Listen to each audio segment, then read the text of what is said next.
السلام علیکم کلاس 5 کیسے ہیں آپ سب؟ آج ہم اسلامیات کا سبق نمبر 3 پڑھیں گے جس کا پیج نمبر ہے 10۔ تو سب بچے اپنا پیج نمبر 10 جلدی سے اوپن کر لیں۔ سبق نمبر 3 سنت نبوی صلی اللہ علیہ وآلہ وسلم کی اہمیت۔ ہم اس چیپٹر میں سنت کے بارے میں پڑھیں گے کہ اس کی اہمیت کیا ہے، سنت کے معنی اور مفہوم۔ سنت کا لفظی معنی طریقہ اور راستہ کے ہیں۔ اسلامی شریعت کی اصطلاح میں وہ طریقہ جس کے مطابق نبی کریم صلی اللہ علیہ وسلم نے زندگی بسر کی سنت کہلاتی ہے، زندگی گزاری وہ سنت کہلاتی ہے۔ یعنی جس طرح آپ صلی اللہ علیہ وسلم نے اپنی زندگی گزاری وہ ہمارے لیے سنت کہلاتا ہے۔ سنت نبوی کی اہمیت۔ اللہ تعالیٰ نے انسانوں کی ہدایت کے لیے قرآن مجید نازل کیا اور اس میں انسانی زندگی کے لیے بہت سے احکامات اور ہدایت دیے۔ بچوں آپ سب کو پتہ ہے کہ اللہ تعالیٰ نے ہمارے لیے قرآن مجید کو نازل کیا اور اس میں ہم سب کے لیے بہت سی رہنمائی ہے۔ ہم سب کو جو بھی کوئی بھی ہدایت ہو، کوئی بھی کام کرنا ہو تو ہم اس قرآن مجید کے ذریعے ہم اس کے لیے اس سے ہدایت حاصل کر سکتے ہیں۔ ان ہدایات اور احکام کے لیے اپنے نبی صلی اللہ علیہ وسلم کی زندگی کو نمونہ قرار دیا۔ قرآن مجید کی ہدایت اور احکام عملی میں حضرت محمد صلی اللہ علیہ وسلم کی سیرت میں موجود ہے۔ اللہ تعالیٰ کا ارشاد ہے لَقَدْ كَانَ لَكُمْ فِي رَسُولِ اللَّهِ أُسْوَةٌ حَسَنَةٌ۔ اس کا ترجمہ ہے یقیناً تمہارے لیے اللہ کے رسول کی زندگی میں بہترین نمونہ ہے۔ ٹھیک ہے، قرآن مجید میں بھی بتا دیا کہ تمہارے لیے اللہ کے رسول یعنی آپ صلی اللہ علیہ وسلم کی زندگی جو ہے وہ بہترین نمونہ ہے زندگی گزارنے کے لیے۔ ایک مرتبہ حضرت عائشہ رضی اللہ تعالیٰ عنہ نے نبی کریم صلی اللہ علیہ وسلم کے اخلاق اور عادات کے بارے میں پوچھا تو آپ رضی اللہ تعالیٰ عنہ نے جواب دیا کان خلقہ القرآن۔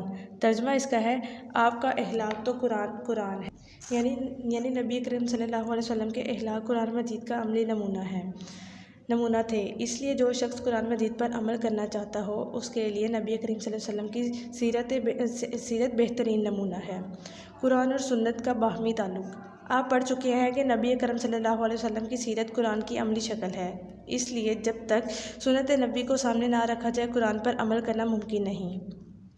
مثلاً قرآن مجید میں نماز ادا کرنے کا حکم ہے مگر یہ نہیں بتایا گیا کہ نماز کس طریقے سے ادا کی جائے۔ مختلف نمازوں کی رکعات کی تعداد ہے، نماز کا وقت کب شروع ہوتا ہے اور کب ختم ہوتا ہے، ان سب باتوں کا عمل نبی کریم صلی اللہ علیہ وسلم کی سنت مبارکہ سے ہوتا ہے۔ یعنی اوپر بتایا گیا ہے نا کہ قرآن کی عملی شکل ہے آپ صلی اللہ علیہ وسلم کی جو سیرت ہے، تو ہمیں پتہ چل رہا ہے کہ یہاں پہ وہ بتا رہے ہیں کہ قرآن مجید میں نماز پڑھنے کا تو حکم ہے مگر نماز ادا کرنے کا طریقہ وہ ہمیں کہاں سے ملتا ہے؟ وہ آپ صلی اللہ علیہ وسلم کی زندگی سے، یعنی ان کی جیسے وہ ادا کرتے تھے ہمیں وہاں سے معلوم ہوتا ہے کہ نماز کیسے ادا کرتے ہیں، کیسے پڑھتے ہیں۔ ٹھیک ہے بچوں، ان سب باتوں کا عمل نبی کریم صلی اللہ علیہ وسلم کی سنت مبارکہ سے ہوتا ہے۔ جب تک ہمیں نماز پڑھنے کا سنت طریقہ معلوم نہ ہو ہم قرآن مجید کے اس اہم حکم پر عمل نہیں کر سکتے۔ یعنی جب تک ہمیں پتہ ہی نہیں ہوگا کہ ہم نماز کیسے ادا کرتے ہیں تو ہم قرآن مجید کے اس اہم حکم پر عمل کر ہی نہیں سکتے۔ اسی طرح قرآن مجید میں رمضان کے روزے رکھنے کا حکم دیا گیا ہے، لیکن یہ نہیں بتایا گیا کہ روزہ کن چیزوں سے ٹوٹ جاتا ہے اور وہ کون سے کام ہیں جن کی وجہ سے روزہ نہیں ٹوٹتا۔ ان باتوں کا عمل سنت نبی سے ہی ہوتا ہے۔ جیسے میں نے اوپر بتایا کہ ہمیں یہ تو پتہ ہے قرآن مجید میں بتایا گیا ہے کہ روزہ رکھنا ہے، لیکن یہ نہیں بتایا گیا کہ روزہ کب افطار کرنا ہے، روزے میں کون سی چیز ہے جس سے روزہ ٹوٹ جاتا ہے، کس چیزوں سے روزہ نہیں ٹوٹتا۔ اسی طرح زکوٰۃ ارکان اسلام میں سے ایک اہم رکن ہے۔ قرآن مجید میں زکوٰۃ ادا کرنے کا حکم تو ہے مگر کس چیز کی کتنی زکوٰۃ ادا کی جائے اس کے بارے میں سنت نبوی ہی سے معلوم ہوتا ہے۔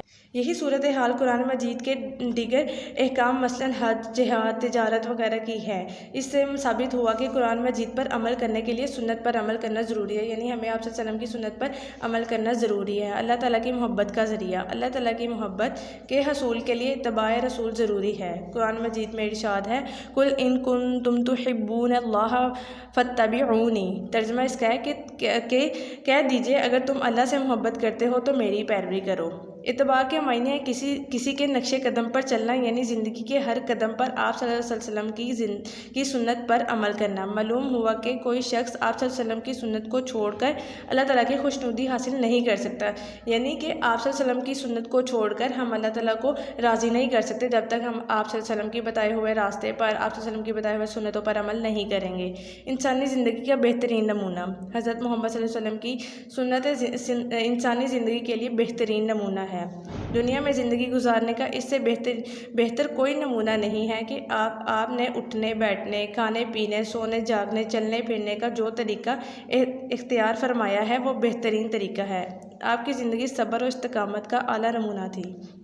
یعنی یہ بتایا گیا کہ آپ صلی اللہ علیہ وسلم کیسے صبر کرتے تھے، آپ صلی اللہ علیہ وسلم کیسے کھاتے تھے، بیٹھتے تھے، آپ صلی اللہ علیہ وسلم کا ہر ایک عمل جو ہے وہ اعلیٰ نمونہ تھی ہمارے لیے، تاکہ ہم اس پہ عمل کر سکیں۔ دوسروں سے حسن سلوک کرنا آپ کی عادت تھی، یہ سارے کام آپ صلی اللہ علیہ وسلم کی سنت میں شامل ہیں۔ یعنی بتایا گیا کہ کس سے ہمیں بھی چاہیے کہ ہم حسن سلوک سے پیش آئیں، ہر ایک سے ہم لوگ کو بھی چاہیے کھانے پینے اٹھنے بیٹھنے کے طریقے جو ہیں وہ آپ صلی اللہ علیہ وسلم کی سنت سے سیکھیں۔ ہمیں اپنی سیرت و کردار کو سنوارنے کے لیے نبی کریم صلی اللہ علیہ وسلم کی سنت نبی پر عمل کرنے کی بے حد ضرورت ہے۔ آپ صلی اللہ علیہ وسلم کی سنت پر عمل کرنے سے نہ صرف آخرت میں کامیابی ملتی ہے بلکہ دنیاوی زندگی کے ہر میدان میں کامیابی یقینی ہو جاتی ہے۔ اس لیے ہمیں زندگی کے ہر قدم پر سنت نبی کو سامنے رکھنا چاہیے تاکہ ہم دنیا اور آخرت دونوں میں سرخرو ہو سکیں۔ آمین۔ تو بچوں، یہاں پہ ہماری ریڈنگ جو ہے وہ کمپلیٹ ہو رہی ہے۔ ہم اس کی جو سی ایکسرسائز ہے وہ کل کریں گے۔